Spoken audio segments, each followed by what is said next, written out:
Personne ne s'attendait à ce qu'il prononce ces mots, un aveu presque intime, comme une déchirure. En 2026, ce sera la fin de l'histoire.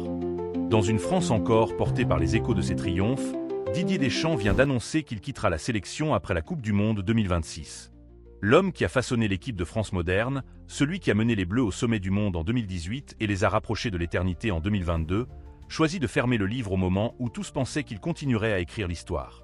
Ce départ annoncé a eu l'effet d'une bombe. Comment un sélectionneur qui incarne à lui seul la rigueur, la réussite et l'unité pourrait-il décider d'un « arrêt » alors que son équipe reste parmi les plus redoutées de la planète?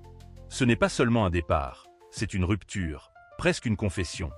Car derrière son calme légendaire, Deschamps cache une vérité plus sombre, une usure invisible après plus d'une décennie sous la pression implacable des projecteurs et des attentes nationales. Depuis des années, les rumeurs sur son avenir circulaient. Les médias évoquaient un Zidane en embuscade, des tensions avec la fédération, des moments de lassitude après tant de campagnes internationales. Mais personne n'imaginait que Deschamps trancherait lui-même, avec une froide lucidité, en fixant un terme à son règne. Son choix soulève autant de questions que d'admiration. Que s'est-il réellement passé en coulisses pour pousser le capitaine de 1998, le stratège de 2018, à dire « stop » ? Cette annonce, aussi brutale qu'émouvante, ouvre un nouveau chapitre ou plutôt, annonce la fin d'une ère dorée. Et derrière ce sourire toujours maîtrisé, quelle part de vérité, de sacrifice et de blessure se cache ? Au début, l'histoire de Didier Deschamps semblait tracée d'avance. Un héros de 1998, capitaine de la génération Zidane, devenu entraîneur. Mais personne n'imaginait qu'il deviendrait le sélectionneur le plus emblématique de la France moderne. Son règne commence dans la discrétion, presque dans l'indifférence. L'équipe de France sort à peine d'une décennie de chaos. Knissna, des éliminations prématurées, des vestiaires explosifs. Deschamps hérite d'un chantier immense. Le commencement glorieux. Dès 2014, il montre son savoir-faire. Le mondial au Brésil redonne espoir, la France atteint les quarts de finale et laisse présager de belles années. 2 ans plus tard, l'Euro 2016 à domicile et la consécration manquée. Les Bleus, transcendés par le public et la révélation d'Antoine Griezmann, échouent en finale face au Portugal. Cette défaite, douloureuse, devient pourtant la fondation d'un groupe invincible. Deschamps comprend qu'il a les pièces d'un puzzle exceptionnel. Pogba, Varane, Kanté et ce prodige nommé Kylian Mbappé. 2018 l'apothéose. En Russie, il bâtit une machine de guerre. L'équipe est critiquée pour son jeu pragmatique, mais les résultats parlent d'eux-mêmes. En finale, face à la Croatie, Deschamps écrit l'histoire. Il devient, après Franz Beckenbauer, l'un des rares hommes à remporter la Coupe du Monde en tant que joueur et entraîneur. La France entière exulte, et Deschamps, derrière son calme impassible, savoure cette revanche sur tous ses détracteurs. Les fissures. Mais la gloire a son revers. Après le triomphe de 2018, l'équipe peine à rester sur son nuage. L'Euro 2020, disputé en 2021 à cause de la pandémie, est une humiliation. Éliminés par la Suisse après avoir mené 3-1, les Bleus sont la cible de toutes les critiques. Certains réclament la tête de Deschamps, jugeant ses choix de joueurs et de tactiques trop frileux. C'est à ce moment que le nom de Zidane commence à hanter les couloirs de la FFF. La rédemption de 2022. Comme souvent, Deschamps répond par les actes.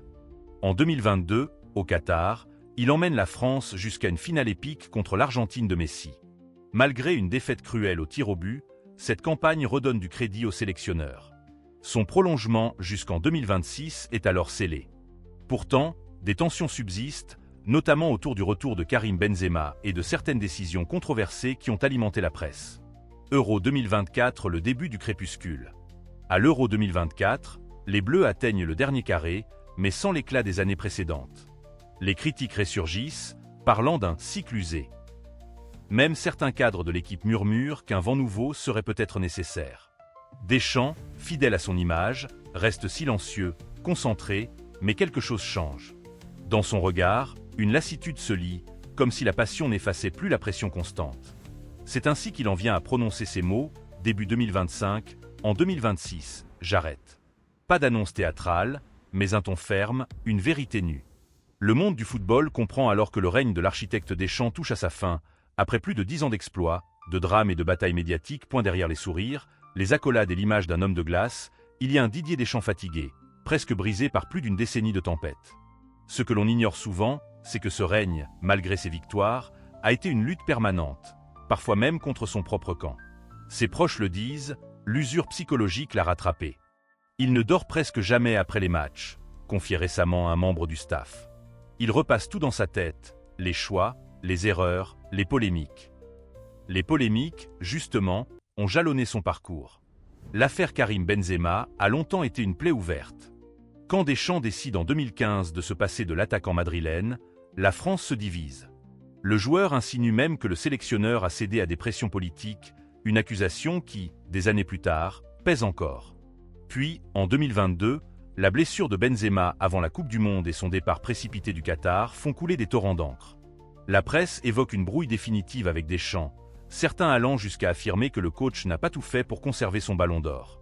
Il y a aussi eu les critiques sur son style de jeu, jugé trop défensif ou ennuyeux. En interne, certains joueurs auraient souhaité plus de liberté, plus de folie. Mais Deschamps n'est pas homme à céder aux modes. Son obsession reste la victoire, même si elle doit être gagnée dans la douleur. Cette rigidité, qui a fait sa force, a aussi construit une image d'entraîneur froid, parfois déconnecté de l'émotion du football moderne. La vérité, c'est qu'il s'est battu contre tout, contre la pression du public, contre les rumeurs incessantes sur la succession de Zidane, contre une fédération parfois instable. Les polémiques autour de Noël Le Graët, par exemple, l'ont souvent mis dans des positions inconfortables.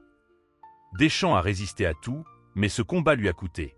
Quand il rentre chez lui, ce n'est pas le Deschamps souriant que vous voyez à la télévision, confie un proche. C'est un homme marqué, qui porte la France sur ses épaules. Le public français, lui, oscille entre admiration et critique. Les médias l'encensent pour ses triomphes, mais n'hésitent pas à l'épingler dès que l'équipe trébuche. Le soir de l'Euro 2024, après l'élimination en demi-finale, certains titres étaient impitoyables. La fin d'un cycle ?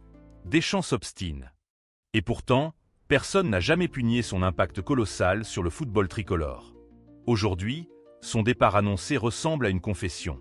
Une manière de dire « j'ai donné tout ce que je pouvais, et peut-être même plus que ce que j'avais ». Le public ne voit que les trophées, les célébrations, mais derrière les rideaux se cache un homme fatigué d'être jugé, scruté, déchiré par les guerres d'ego et les tempêtes médiatiques. Le crépuscule de Deschamps, c'est l'histoire d'un héros qui choisit lui-même quand descendre du trône, avant que le trône ne lui soit arraché. Chez Révélation célèbre, nous ne pouvons qu'admirer la trajectoire exceptionnelle de Didier Deschamps, mais nous ne pouvons pas non plus ignorer les zones d'ombre qui entourent son règne. C'est un paradoxe vivant, un entraîneur critiqué pour son jeu pragmatique, mais dont les résultats parlent avec une éloquence implacable. Il incarne à la fois l'ordre et la controverse, la stabilité et les tensions internes. D'un côté, il est impossible de ne pas reconnaître son rôle de bâtisseur. Deschamps a redonné une âme aux Bleus après les années sombres post-2010. Il a créé une cohésion rare, une culture de la gagne qui dépasse les individualités. Il est l'homme derrière la renaissance du football français, celui qui a offert un deuxième titre mondial à une nation assoiffée de gloire. Mais d'un autre côté, son règne n'a pas été un long fleuve tranquille. Choix contestés, relations compliquées avec certains joueurs et une communication souvent jugée distante. Notre chaîne se demande, Deschamps part-il au bon moment ? Peut-être que oui. Il a su dompter la pression pendant plus d'une décennie, mais le football est en perpétuelle évolution. Un nouveau souffle semble nécessaire, et Deschamps lui-même le reconnaît en fixant un terme clair à son mandat. En ce sens, il part en stratège, avant que l'histoire ne décide pour lui. Nous pensons aussi à l'après-Deschamps. Zinedine Zidane, favori de longue date, est-il prêt à reprendre ce flambeau brûlant ? Le défi est immense. Succéder à un sélectionneur qui, qu'on l'aime ou non, a façonné l'équipe de France la plus régulière et compétitive de son époque. Et surtout, comment les fans réagiront-ils à cette transition ? Alors, nous posons la question à notre audience. Que représente Didier Deschamps pour vous ? Est-il le héros indiscutable ou un entraîneur pragmatique qui n'a pas toujours su faire vibrer le cœur des supporters ? Son départ vous attriste-t-il ou pensez-vous qu'il était temps ? Quoi qu'on en dise, l'histoire se souviendra de lui comme d'un homme qui a donné plus qu'il ne devait, qui a porté les couleurs françaises au sommet tout en restant fidèle à sa vision. Et c'est sans doute là sa plus grande victoire. Avoir marqué son époque, tout en laissant un héritage qui dépasse les polémiques. Certaines histoires ne devraient jamais se terminer. Et pourtant, Didier Deschamps a choisi d'écrire lui-même le mot « fin » à l'aventure la plus glorieuse de l'histoire des Bleus. Son départ, annoncé avec cette sobriété qui le caractérise, laisse derrière lui un héritage colossal. On se souviendra de ses victoires, mais aussi de sa résilience face aux tempêtes, de son calme olympien dans les moments de crise, et de cette conviction inébranlable qu'un groupe soudé peut tout conquérir. En repensant aux images de 2018, aux larmes de joie de Moscou, aux cris des supporters français en 2022 lors de la finale épique contre l'Argentine, on comprend que Deschamps a façonné des émotions gravées à jamais dans la mémoire collective. Il a fait vibrer une nation, réconcilier le public avec son équipe et donner aux jeunes générations des souvenirs qu'elles raconteront encore dans 20 ans. Mais l'histoire de Deschamps ne se résume pas au trophée. Elle est aussi celle d'un homme qui a porté la France comme un fardeau et un honneur. Derrière les projecteurs, il a connu la solitude des décisions impossibles, les critiques tranchantes, les moments de doute que personne ne voit. C'est peut-être cela, la vraie grandeur, se tenir debout, même lorsque tout vacille. Lorsque viendra la Coupe du Monde 2026, chaque match sera une page d'adieu, chaque victoire une ode à son règne. Et quand l'ultime coup de sifflet retentira, il ne sera plus seulement Didier Deschamps, le sélectionneur.